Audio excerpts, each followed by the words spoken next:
గారు ఒక బ్రహ్మాండమైన పథకం రైతు బంధు ఒక్కటే తెలియదు ఆయన దళిత బంధు అనో పథకం తెచ్చినాడు. సరే కొంతమందికి నచ్చవచ్చు, కొంతమందికి నచ్చపోవచ్చు. కానీ దళిత బంధు లాంటి పథకం కానీ రైతు బంధు లాంటి పథకం కానీ పెట్టాలంటే నాయకుడికి కలేజా ఉండాలి, గుండెలో ధైర్యం ఉండాలి. ఉత్తుతగా కాదు, ఆల్తు ఫాల్తు నాయకులు రిబ్బన్ కటింగ్ నాయకులతో కాదు అట్లాంటి పథకాలు. కలేజా ఉండాలి, ధైర్యం ఉండాలి. గెలిస్తే గెలుస్తా, పోతే పోతుంది. కానీ చరిత్రలో ఒక మార్పు తేవాలే అనే దమ్ము ఉండాలి. మార్పు మార్పు అని డైలాగులు కొట్టుడు కాదు, మార్పు తెచ్చే దమ్ము కూడా ఉండాలి లోపల. అది ఉన్నోడు కేసీఆర్ కాబట్టి పెట్టిండు.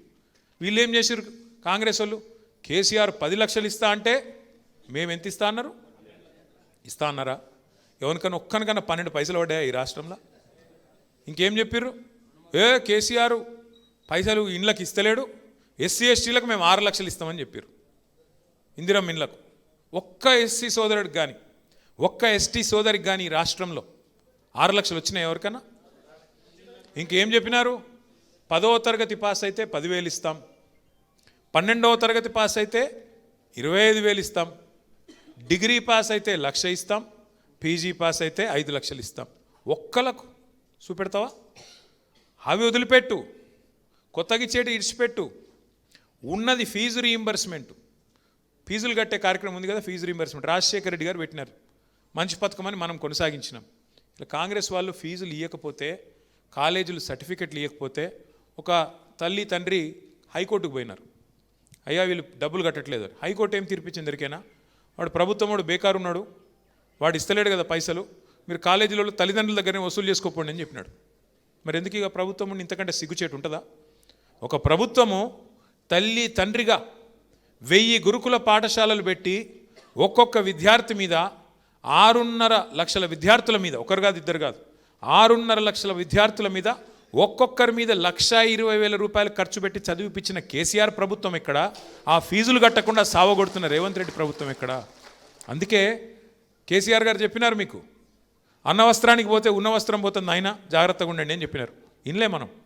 అంటే ఎన్ని అబద్ధాలంటే, రుణమాఫీ చేసిన అంటాడు, రైతు భరోసా వేస్తున్నాను కేరళలో పోయి డైలాగులు కొడతాడు. ఇక్కడ రైతు భరోసా లేదు, మను లేదు, రైతుకు భరోసా లేదు, రైతు భరోసా లేదు, రెండూ లేవు. టీవీలో వస్తున్నది. నాగర్ కర్నూల్లో పెద్ద లొల్లి అవుతున్నది, గడబడ అవుతున్నది. మక్కలు కొంటలేరు, నిన్న మొన్న వర్షం పడ్డదంట, మొత్తం తడిచిపోయిందంట, ఆగమాగం. మొత్తం రైతులంతా రోడ్డు ఎక్కి ధర్నా చేస్తున్నారు, మక్కలు కొంటలేరని.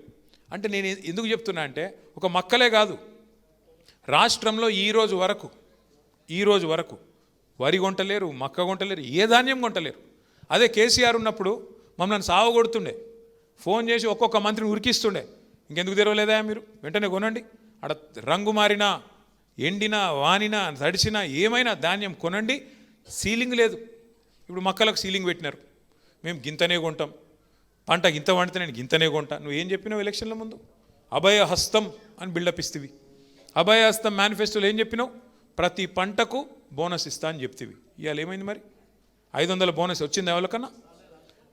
మొదలు వడ్లకన్నారు, తర్వాత లేదు లేదు సన్న బియ్యానికి అన్నాడు, దొడ్డు బియ్యం కాదు సన్న బియ్యం అన్నాడు, దానికి లేదు దీనికి లేదు.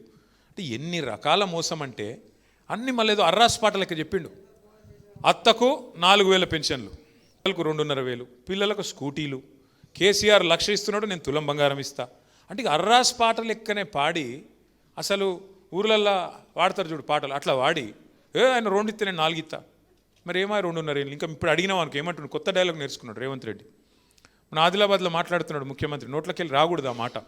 ఏమంటాడు? ఎంత కండలు తిరిగిన వస్తాదైనా 3 నెలలనే పిల్లలు పుట్టిస్తాడా? ఇది ముఖ్యమంత్రి నోట్లకి వెళ్ళి వచ్చిన మాట.